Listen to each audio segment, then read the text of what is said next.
All right, so it looks like we're at time, so let's go ahead and get started. My name is Chinna and I'm with NACB, the Consultants Training Institute. Before we proceed with the Around the Valuation World International webinar today, I want to go over a few housekeeping items. First, to obtain CP credit, you must answer all the poll questions that pop up on your screen during today's webcast. If you have an AVW subscription for CPE, you'll receive your CP credit within 7 to 10 business days after today's webinar. If you have any questions during today's webcast, feel free to use the Q&A feature in Zoom, as those will be directed to the presenter. Send those questions in, and we'll respond to those questions at the end of the webcast today. If you have any questions about NACB or any technical questions, please feel free to reach out to me through the chat, and I'll be happy to assist you with that. With Around the Valuation World International, we have 3 editors. We have Wolfgang Niest, Andrew Newman, and Pratik Shah, along with Brian Jones as the advisor. And today we have Wolfgang Niest, who is joining us today. Our lineup for today, we just have a few items for the GACVA news section. And then after that, we have Dr. Matthias Meitner, who will be discussing finding value in complete or almost complete darkness. All right, and so to start off, I just want to go over a free upcoming webinar that's free to everyone. This is the AI for Valuation and Forensics and NACBA Primer. This is kicking off a series of AI webinars that we'll be hosting. Their presentations will provide an overview of key AI concepts and demonstrate practical applications using real-world scenarios relevant to valuation forensic professionals. During these, the professors will explore how AI can be leveraged to enhance efficiency, accuracy, and decision-making across various tasks. So if you haven't registered for the webinar yet, we invite you to register. The link is in your materials. The event will be on April 30th this year from 2 to 3 o'clock p.m. Eastern Time, which is same time in New York for those who are international. The other item we want to mention is our super conference that has been announced. We're going to be hosting that in Salt Lake City in September. The dates will be September 11th to the 12th, with the pre-conference recertification today, September 10th. So if you are part of the international chapters, reach out to your chapter leaders, and we'll have more information for you regards to pricing and stuff for you as well. But if you are in the US, the $450 early registration is available through April 30th, 2025. And with that, I'm going to turn the time over to Wolfgang Niest, who will get us started with the webcast today. Yeah, thank you, Chanda.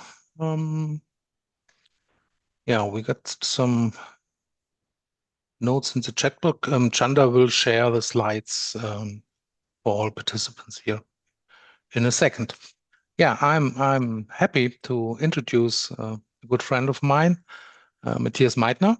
He's managing partner at ValueRisk in Munich. He's a professor for finance, accounting, and business valuation at the International School of Management in Munich.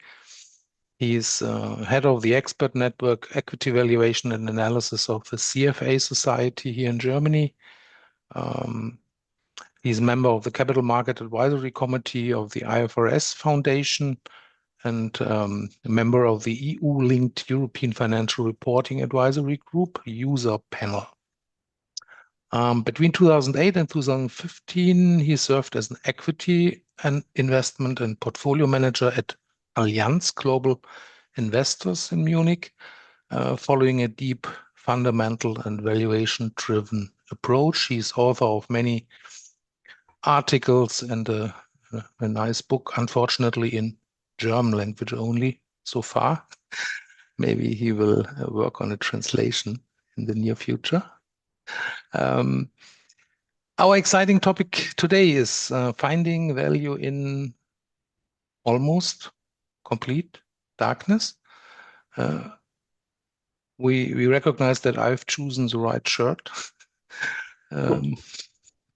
for this presentation. So not only is the geopolitical environment becoming more unstable, but visibility in this area is also becoming more and more difficult these days.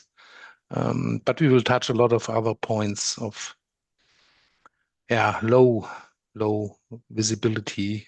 And yeah, happy to share these thoughts with all participants. And having said this, I hand over to Matthias.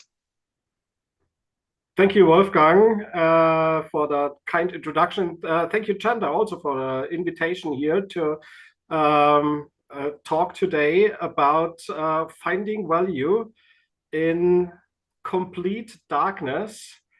I just share my screen. Can you see my screen now? Yes. Please click the presentation mode. Yeah, exactly.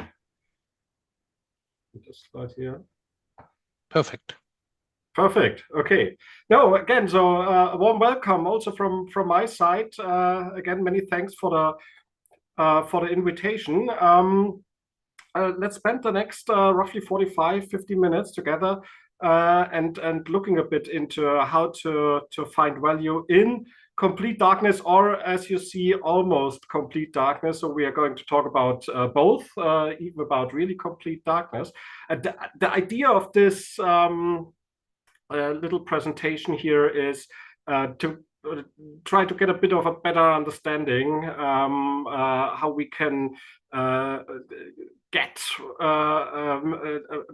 values, or how we can get an understanding of values at the extremely lower end of information quality or visibility.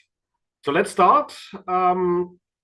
The starting point is our usual environment. I would say from my experience, perhaps 90-95% of all valuations, they take place in a bright environment where we have the company here. Can you see my? No, you can't see. I think my. No, not yet. Wait a minute.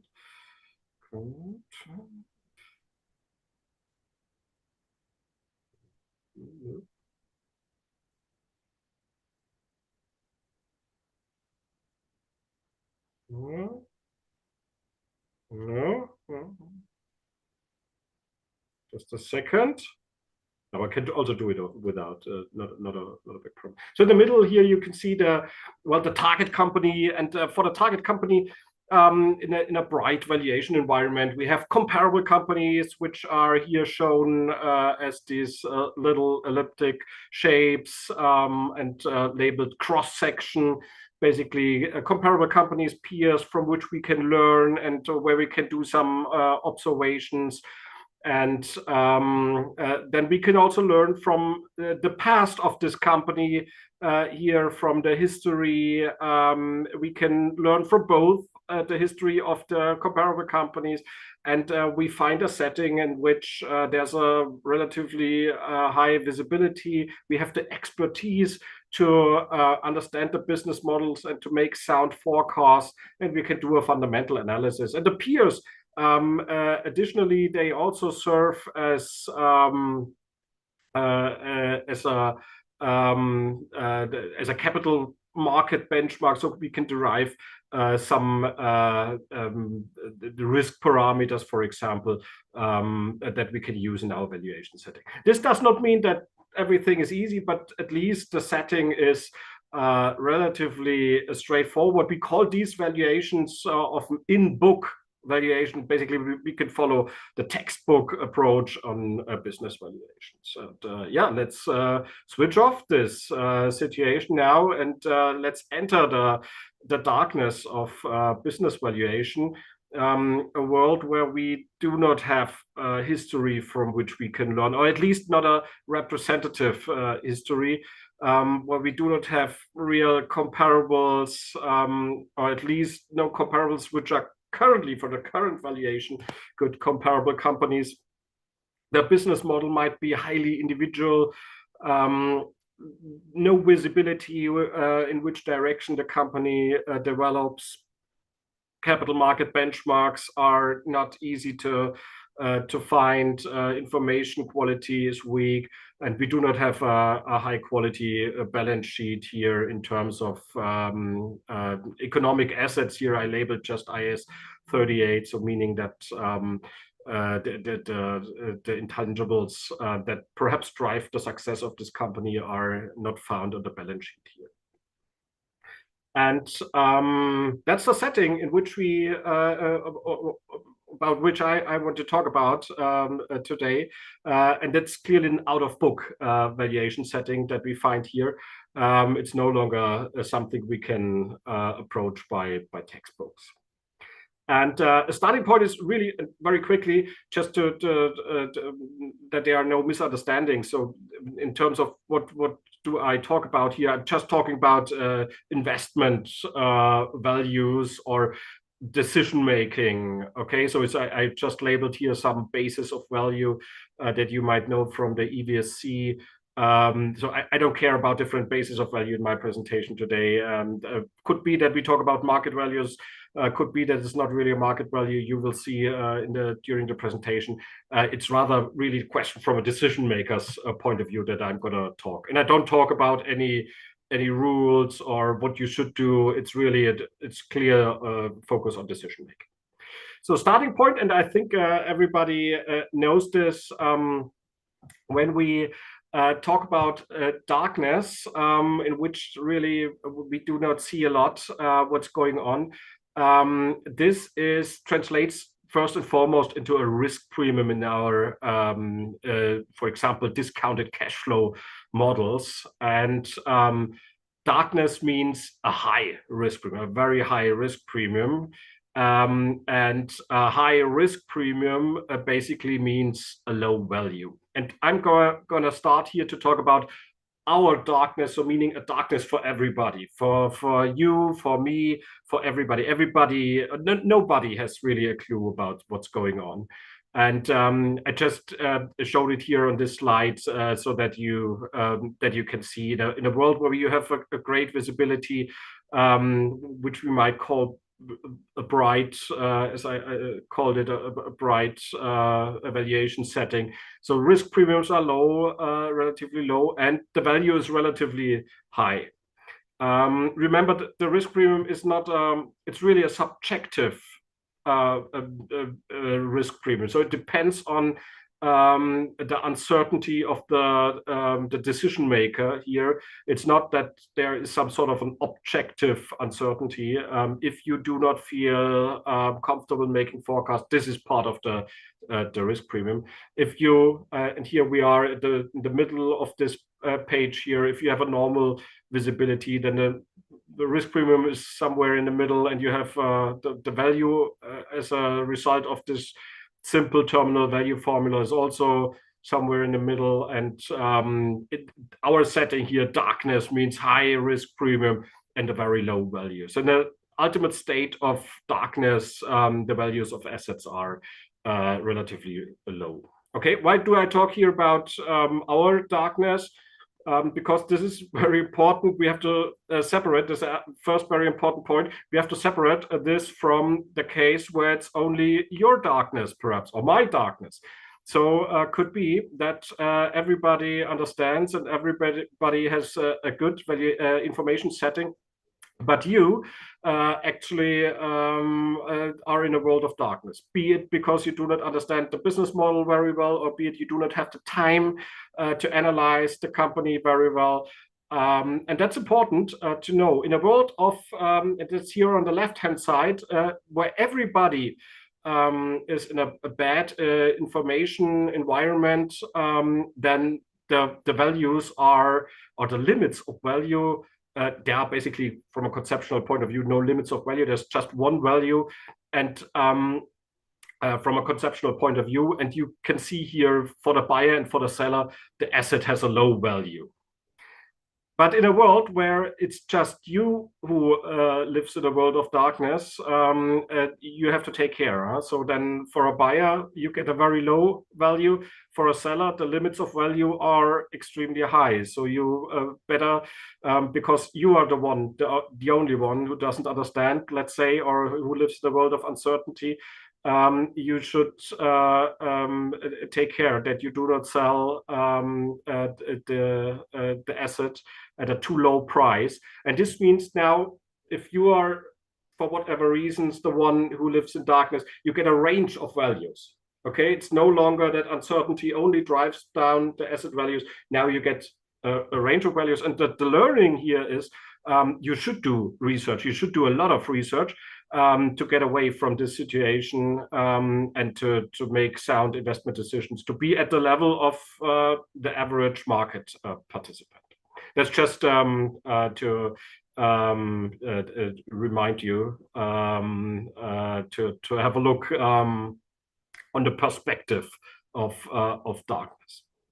Good. Let's assume we have solved this issue and we really don't know anything about the company. Then the first step in complete darkness is that we still know something. And when we value a corporation or a limited liability company, one thing that we know is the value of equity cannot go below zero.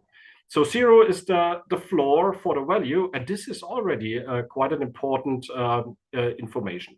I do not want to go into too much detail of our theoretical models here. I guess some of you certainly know it. The Merton model, named after Robert Merton, who established a capital structure model showing how the different parts of the capital structure, enterprise value, equity value, and debt value, interact and what this means for the pricing. And this model tells us how we can value equity and debt in times of uncertainty, or particular when the equity value is rather low. By the way, this Merton model was the starting point of our modern understanding of pricing financial options. So basically what we do today with pricing financial options is all based on this Merton model. And again, without going too deep into the details, but this model shows us that because equity cannot drop below zero, the value of equity cannot drop below zero. And in the world of darkness, I told you that the value of assets is low anyway. The situation is that from a low starting point, there's a short way down to zero, cannot drop below zero, but there might be a lot of upside because the value can, of course, increase unlimitless. And this is an asymmetry which we can price, and then exactly equity looks like an option. I have a bit more on this here on this slide. What you can see here, those who are familiar with option pricing, the horizontal line on the x-axis, if you start from left until this point where it's called value of debt, and then follow this dotted line at a 45-degree angle. This is basically the value of a call option at expiration. And what you can see here, these colored lines, green, orange, and light red, they are all above this expiration value. And the reason why they are above is that they are not at expiration, it's before expiration. And as I told you, the way down to zero is shorter than the way up. So because of this asymmetry, we get this curved shapes here. This is valid basically for not only for situation of darkness, but also for situation of brightness. But for a situation of darkness, uncertainty is much higher, and that's why we can see here all other things being equal in a setting of darkness, the value of equity, and mostly we are talking about equity here, is quite a lot, without quantifying it here, is quite a lot above this theoretical expiration value. And this finding, by the way, is at the core of how venture capital firms look at their portfolio, at least those who value very young, very high uncertainty, who invest in very young, very high uncertainty companies. So they say, hey, listen, we have 10 investments, 9 of them will perhaps go bankrupt, and 1 of them must super outperform.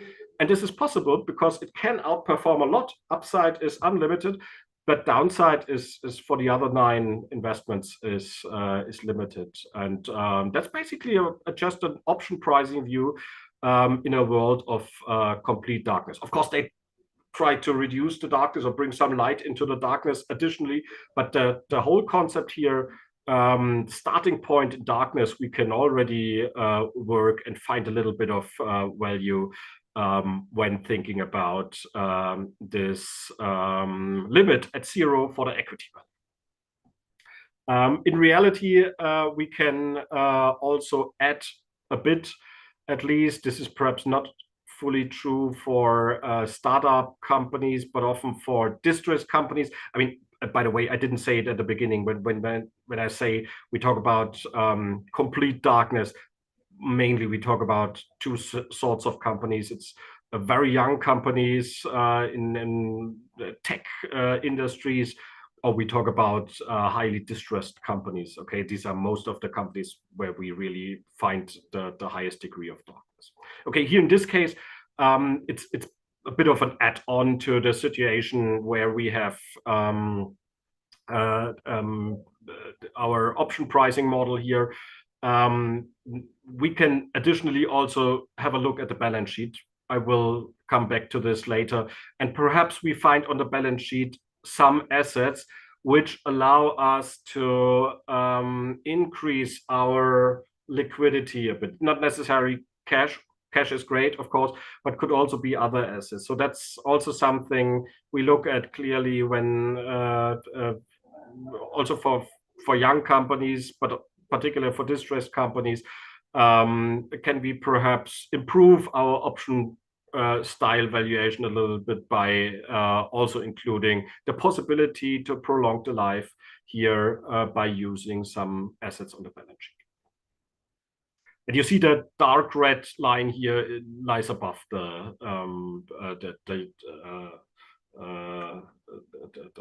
not dark red line, the soft red line here in this case. Good. Once we have understood this, next question is usually darkness. And now we perhaps might already leave the complete darkness, but I stick a little bit to it. The question: what kind of uncertainty are we facing here? Is it really darkness, or do we know a little bit? And usually we separate in two situations here. The situation of unknown unknowns and the situation of known unknowns. And the difference here is, in a situation of unknown unknowns, you don't know anything. You don't know what might happen, which scenarios might happen in the future. Something might come up where you have no clue and never thought about. And of course, as a consequence, you can not give any probabilities for such a scenario because you even don't know it. On the other hand, in a situation of known unknowns, you usually know the scenarios, or you know what might happen, but it's still uncertain. But you might be able, at least roughly, to give some sort of probabilities to the different scenarios. Known unknowns is also a typical valuation setting that you can do your analysis, I don't know, this might happen, I don't know exactly, perhaps I built an expectation value. So this is a much nicer situation, of course, for doing valuations than the situation of unknown unknowns. Perhaps some of you have heard about black swans, this concept. This is also a typical unknown situation. Good. What does this mean for finding value in darkness? I think this table perhaps helps us a little bit in a situation of better information setting of known unknowns and even perhaps controllable known unknowns. Controllable means that the management or at least you as a valuation expert can clearly do a good analysis and build some high quality probabilities. We are often not in a situation of darkness, with rather brightness, perhaps a little bit of cloudiness. Known unknowns, if it's not really controllable, if we only can roughly guess the probabilities, if we do not have a good data set, then we might get into already gray darkness. No worries, I talk about gray darkness later, just to tell you what where we are roughly. More interesting on the right-hand side, unknown unknowns. Controllable, meaning, yeah, you will see that we can at least react to whatever happens. We are in a world of black darkness. Hopefully the company, and then it's controllable, has flexibility to react whatever comes. And we very often help ourselves here with the simulation-based approach to valuation. Again, I come back to it in a second. Unknown unknowns, non-controllable. This is really, we are not much smarter than with our knowledge here about the floor of equity at 0, but a little bit smarter. I'm going to start with this situation: non-controllable, and unknown unknowns. We have to find some shapes and trends which are typical for the performance of companies. And yeah, let's kick this off from this end of the spectrum. Very important, if we talk about shapes and trends, there are a couple of them, and I only give you some examples which we know and which we often take into account.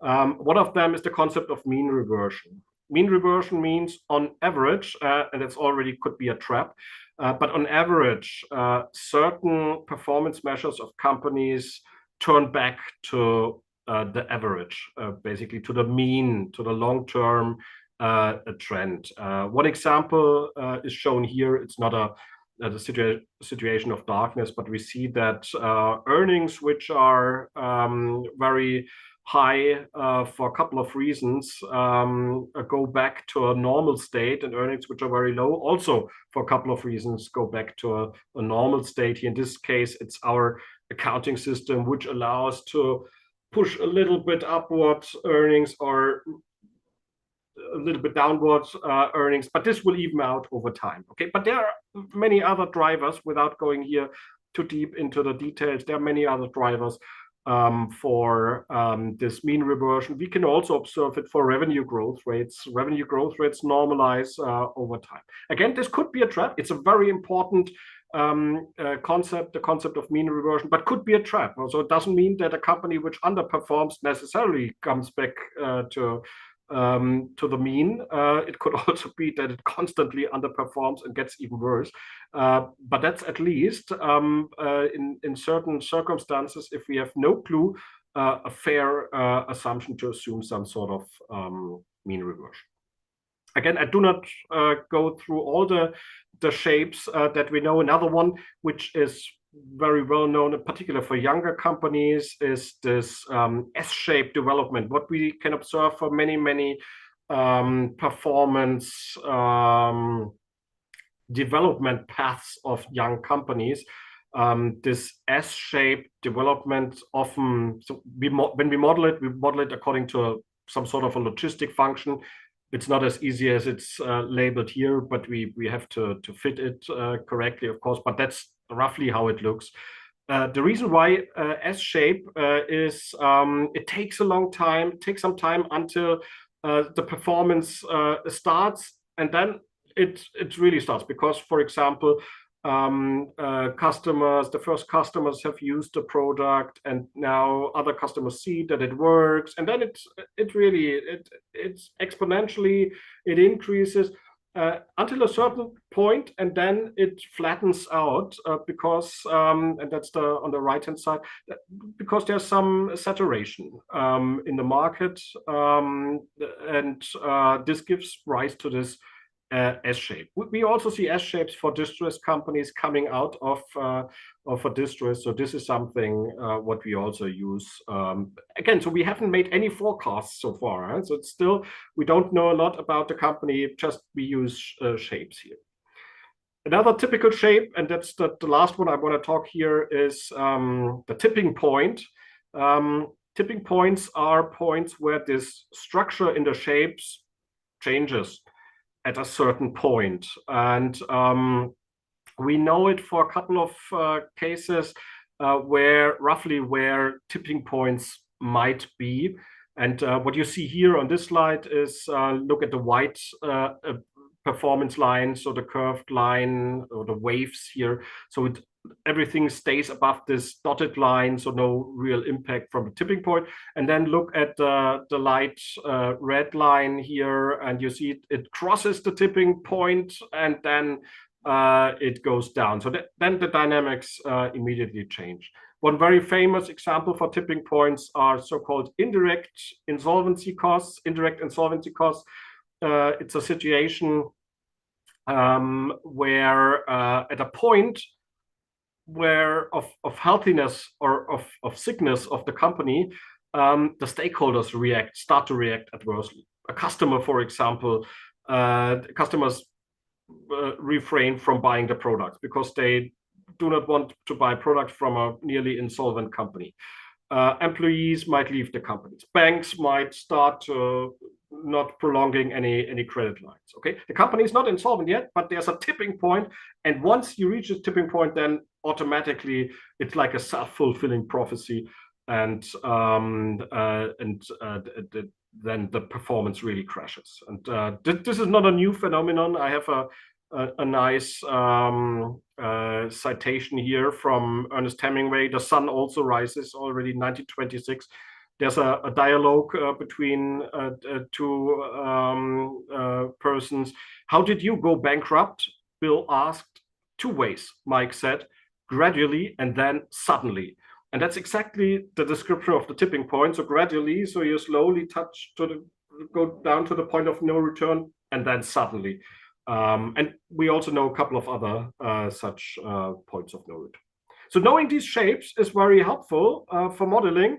The second point is now asking the question, how flexible is this company? Whatever comes, how can this company react to, we don't know exactly what happens, but how is it possible that the company can push against this development?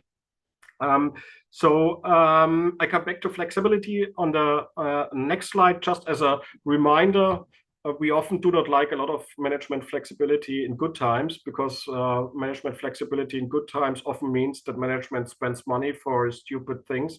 But in bad times, flexibility is really a super important and helpful tool. Again, we don't know what's happening, but knowing that the company is flexible and can react here is super helpful, because this clearly reduces our situation, our risk situation. So just here on this slide, a typical set of fields of analysis that we look at when we ask about flexibility. It's a couple of financial flexibility measures here. Of course, question, when do you have to pay back your loans? And are there any off-balance commitments?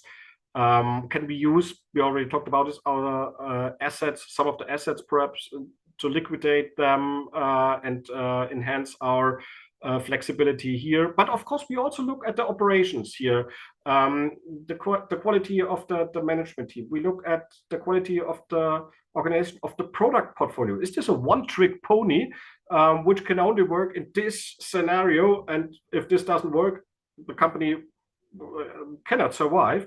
Or is it a company which can adapt perhaps to different circumstances? What about their cost structure? Do they have a lot of fixed costs? Do they have a lot of variable costs? Of course, variable cost, as the name says, allows for much more flexibility.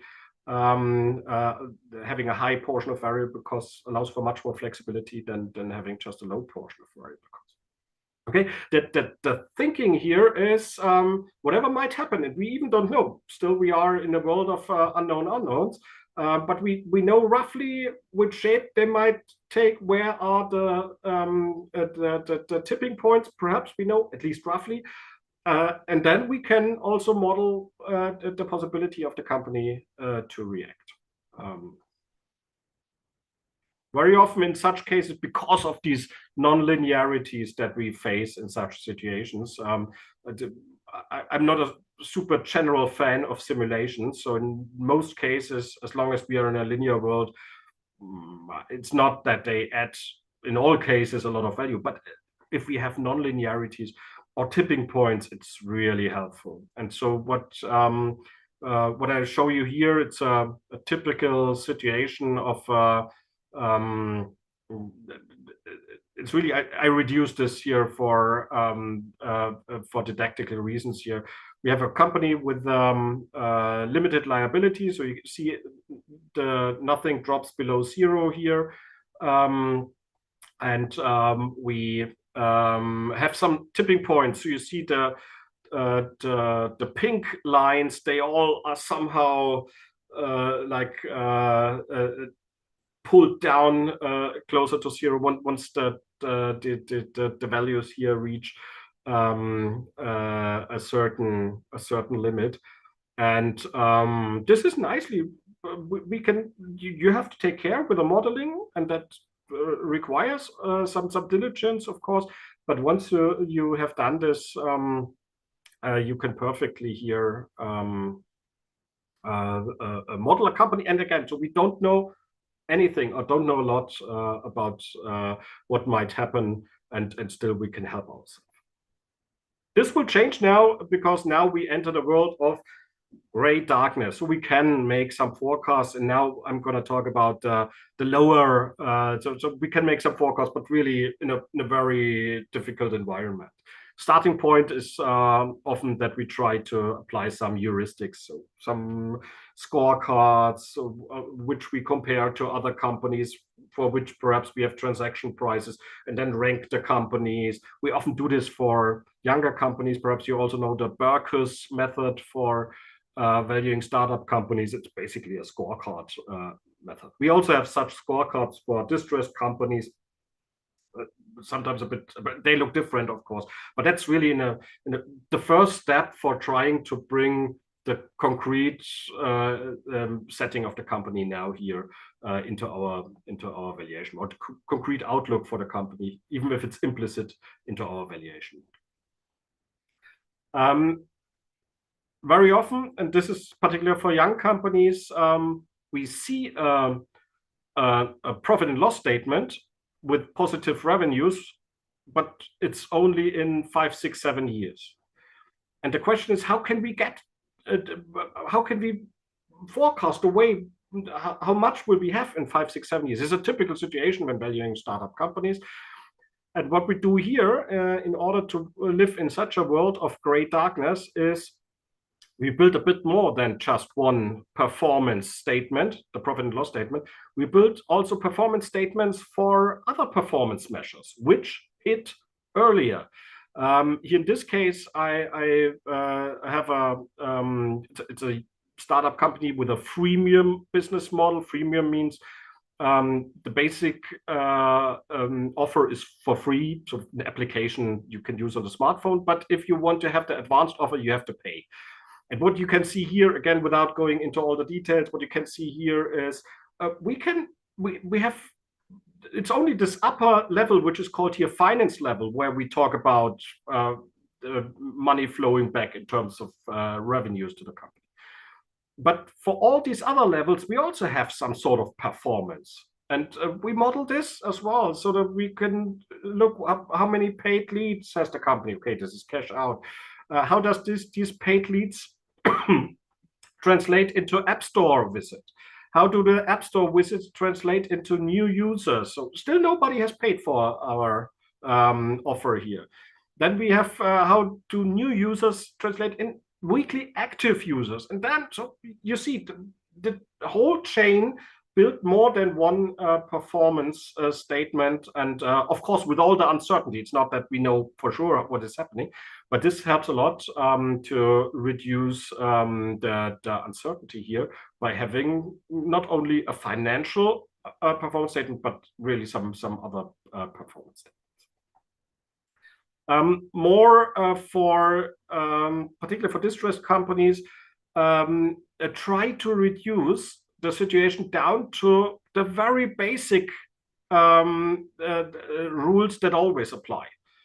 There are always some anchors in the business model, or not, so that's something you have to find out. Some anchors in the business model, and there are always some secular trends which are valid. Of course, still the answer is not given to whether the company will get out of this situation, but it should help you to better understand the probabilities and, of course, also the point where a company can actually ultimately end up once they have overcome this situation. So anchors are really the roots of the company: long-term contracts, key customers, know-how, again, without going into all these details. Secular trends, so digitalization, urbanization, demography trends, whatever. So it's a very, certainly not all the trends. So try to find the base rate of every company. And of course, it's distorted currently, but that's really helpful in getting at the core of the company. Next point is very often we are faced with a situation where we do not really have a clear comparable. I told you at the beginning that this is basically one of the definition points of darkness. Still, so often it's said history doesn't repeat itself, but it rhymes. And that's true. So at least something which works similar has already happened. And similar could be really similar or roughly similar. I know, so there sometimes we have better analogies, sometimes we have worse analogies. But one thing what is always helpful is, particularly also when we look at young companies. For us, I'm here based in Europe, look into the United States. Very often business models, there's already experience in the United States with such business models. We, even if not, what is also super helpful is to try to understand something which has already happened in the past, which had at least a similar impact. So when we currently look at the whole artificial intelligence topic in terms of what this means for business models, we look at the introduction of electricity and how this shaped society, and the industrialization, at the introduction of computer and internet. So it's different, of course, but we can learn a lot, definitely, from this development and what it meant for the societies. And this helps us, again, even get a little bit better in making forecasts. Very often we also try to go up and down the value chain, trying to find some products which are somehow dependent from this offering, some pre-products or some following products. This doesn't always work, but try to build analogies, even at the risk of not having a good comparison, but you, at least, as long as you can clearly deal with this uncertainty, and as long as you clearly understand that it's never perfect, you can learn a lot about every situation of darkness from a situation which already was dark, perhaps at another place or at another time, but now is brighter. Now, I told you at the beginning that from a conceptual point of view, as long as it is our darkness, so darkness for everybody, we only have one value. Okay, there's basically a market value. This is, of course, in a situation of darkness, nothing with which we can work from a practical point of view. We have to live with ranges. And here I have just something for you to think about for a moment. And so your job is now, please provide for each of the following events a time range in which they took place, or which years they took place. You should provide a time range, a range of between year, I don't know, and year, and you have to be certain at a 90% level. With 90% certainty, the event should fall into this time range. First one is, in which year was Mark Twain born? And the second one is, in which year was the first steam-powered railway in Germany opened? Between Nuremberg and Fürth, this took place. And now, dependent, I guess, where you come from, could think for a moment, but I will quickly also give you the answer. The answer for basically both events is 1835. This was the year for both. But your job was, perhaps, I mean, you can Google it, but this was not the idea here of this exercise. But perhaps you feel more comfortable with Mark Twain, and this is my example. You see it here below the picture. You gave a range of, roughly between 1810 and 1840, something like this. So 90% probability, and because you already heard when he was born. And perhaps you have no clue about the railway. Still, you have a little bit of a clue because you know when railway was perhaps built in the United States or whatever. But this doesn't mean that you must provide a range, and this is not within this range. But naturally, you would provide a much broader range. You would perhaps say between 1800 and 1900 something. Okay? Because you don't know, you give a broader range, and you still can be 90% certain. So this means in darkness, we have to live with ranges. Darkness means uncertainty. Live with ranges. You cannot say, in many cases, more than just give a range. In many cases, it's really a broad range. Live with it. Be fair. Don't be too bold with your assessments. If you don't know it, if you can't reduce it, you have to live with it.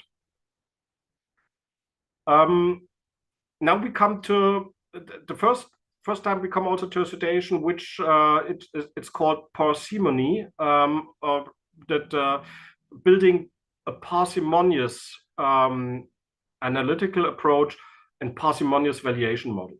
This means reduce complexity and reduce it to what you can handle, basically. So one example here is in terms of probabilities. This is here cited from Damodaran, the narrative and the numbers. So of course would be great if we have clear probabilities, but very often we can only help ourselves with some narrative explanation. Something is impossible, so we know perhaps. Then we can translate it. Okay, you must be able. So for your evaluation model, you cannot put in impossible in your evaluation model, but you can 0%, perhaps 5%, not more. Something is implausible. Then you also have a range, 20%, 30%. I don't know. Okay, something is improbable. You can translate it. So in Germany, we have also a table which translates certain. It comes from court cases, and it should translate the statements of witnesses into probabilities. So if you ask a witness, was this the murderer? And he says, yeah, could be. I'm not so super sure. So the idea of this table is then to translate this means 80%. Again, so without telling the number. It's called the Krelle table. Wolfgang Knies knows him very well, knows this table very well. But just the idea is the same. So try to, with what you can work in this situation, and in most cases it's not that you can say this is a 37.5% probability. It's rather that you can say could be, could not be. Try to find a way. Also, very good book from Damodaran. Try to find a way how to deal with this, and make it simpler, and make it reduce it to a level, and understand. Perhaps we cannot say more than between 0 and 15%. Learn with probabilities. So this is here. Do not want to go too deep into this. In some cases where we have good probabilities, we also work with conditional probabilities. So conditional probabilities means it's the concept of base probabilities, where with every new event we get smarter. So the formula is given here below. I don't want to go too deep into it, but we can also do it without a formula, but adjusting our probabilities or our know-how, make use of every new information over time that you can get. I know this is tricky often for business valuation because you do not have a lot of time, but in a situation of complete darkness, you definitely get over time, even if you do not have a lot of time for the valuation, you definitely get a little bit of news anyway, which help you to refine your work. Yeah, reduction and parsimonious models. The concept is called, you also might know it, Occam's razor, very old concept, which says keep it simple, not simpler, but simple. And this means focus on the real. Again, we are in a world of darkness still, even gray darkness, but in a real world of darkness, perhaps we have to focus on the most important things: market growth, market size, market share, fixed costs, risk. Okay, that's very simplistic. We might add a bit more here, but that's basically in a situation of darkness already a lot. Don't go too much into the details. You definitely make more mistakes than you add value to your valuation model. And keep the valuation model simple. So in this case, it's really some sort of eternity calculation without any growth. Not necessary. I come back to this in a second. Okay, but that's keep it simple. Even knowing everybody would say, hey, is this guy not or this girl not able to make a better forecast, a better structure of the company? This is too simplistic. No, this in terms of decision making, some cases in darkness, that's absolutely enough.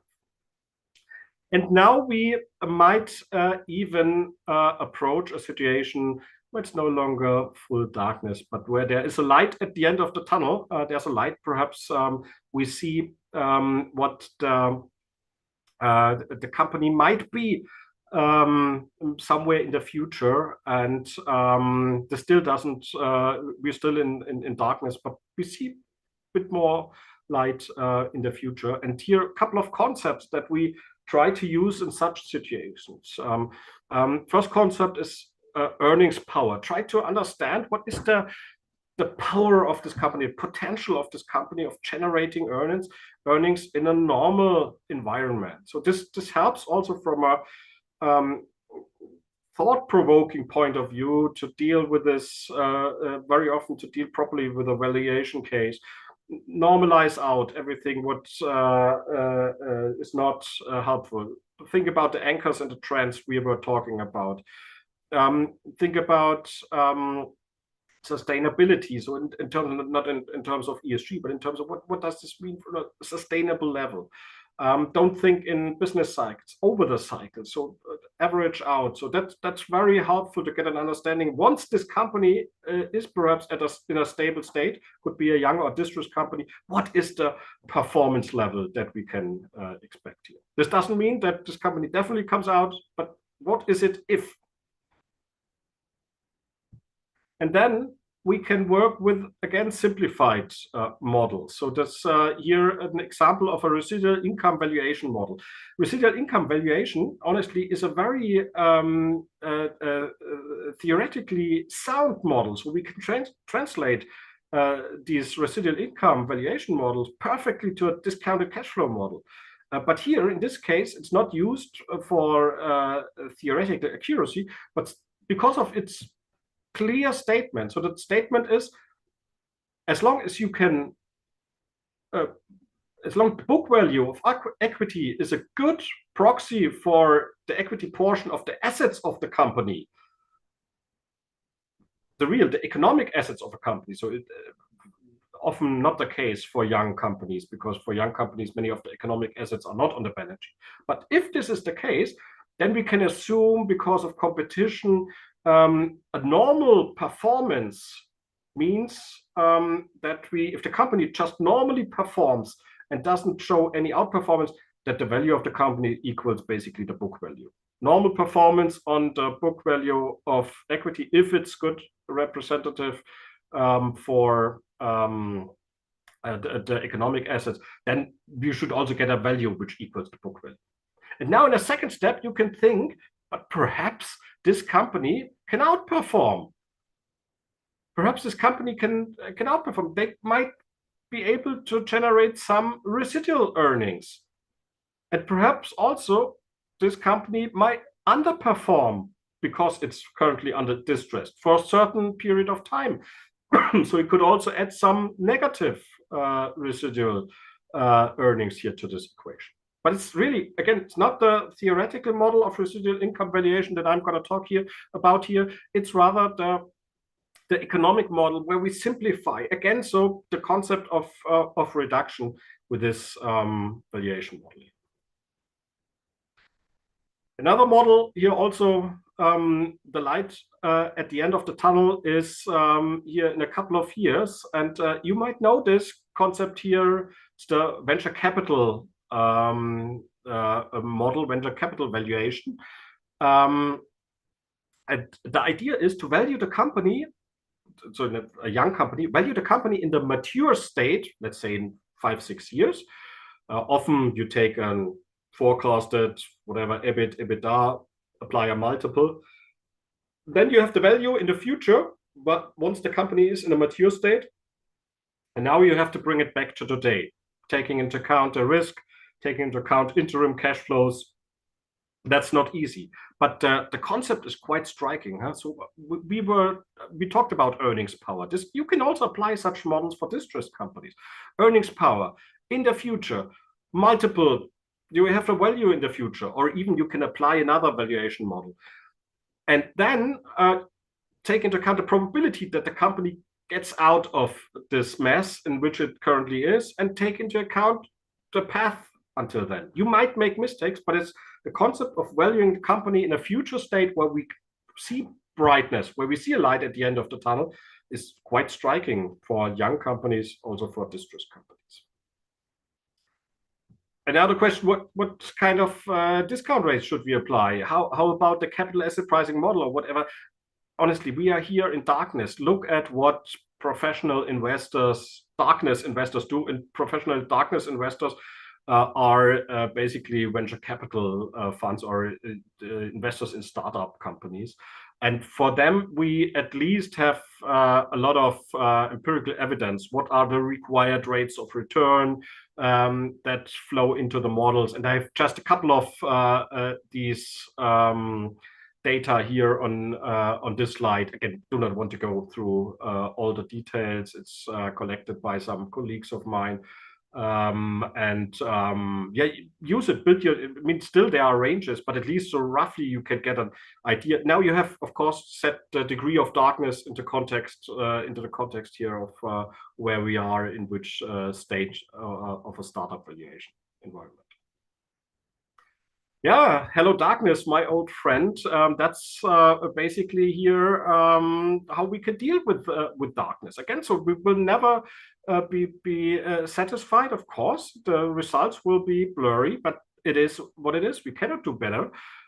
Work with parsimonious models.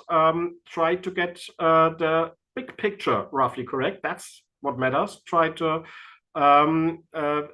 understand what are the sustainable drivers of the company, the anchors, the trends. Try to find the earnings power of the company. Try roughly to understand probabilities, get back to brightness or get to brightness for the first time, and live with really live with the value ranges. And the good news perhaps at the end here is in a situation where everybody is in darkness, if you can do a little bit better with your valuation, you can add a lot of value from an investment perspective. In a world where everybody is in brightness, everybody can value their assets, so you will not outperform. But here you can definitely outperform. And with this, I switch on the lights again, and yeah, we're basically done for this presentation, and now I can, or I am happy to take questions if there are some. Yeah, thank you, Matthias, for this exciting presentation. There was a question from Tim regarding the S-shape curve. Does the S-shape occur in all business types? Yeah, I don't know exactly what business types mean. So it's a typical thing. They do not happen always, of course, but in many cases, they show up in tech-driven startups, for example. And we also see it for many distressed companies on the path out of distress. But there are also, admittedly, there are also situations, particularly, for example, for younger companies which rely on a sales agent. There we see more linear development. So because the sales agents sells this week a little bit, and next week a little bit, and next week a little bit. So we do not see this S-shaped so clearly as in other business models, but we see them quite often. Okay. Yeah, last question in the chat box. Do you think that we will see more earn-outs, especially in small and mid-sized companies? Yeah, with a reduction of this uncertainty. Well, I don't know. There are already many of them. It's a good just in terms of earnouts. One comment. So it's a good thing, makes sense. So reduces the information asymmetry. But I also have to say that the pricing of earnouts or the valuation of earnouts is not easy. So take care. I would particular those on the seller side. If you deal with a professional investor, he knows usually quite well how to value such earnouts. That's not easy. So I also see strange constructs where definitely the seller is in a disadvantage. So, but I don't know whether we see more, but it's always a good idea to reduce information asymmetry. Yo, thank you, Matthias. Again, thanks to the audience. We have 6 o'clock in Germany now. The next Around the Valuation World show will be on May 12th. And we hope to see you again. It will be on similar topic, valuation in private equity and venture capital from a completely different perspective. Thanks to us. Thanks to Chanda. Thank you. Have a great day or evening in Europe. See you next time.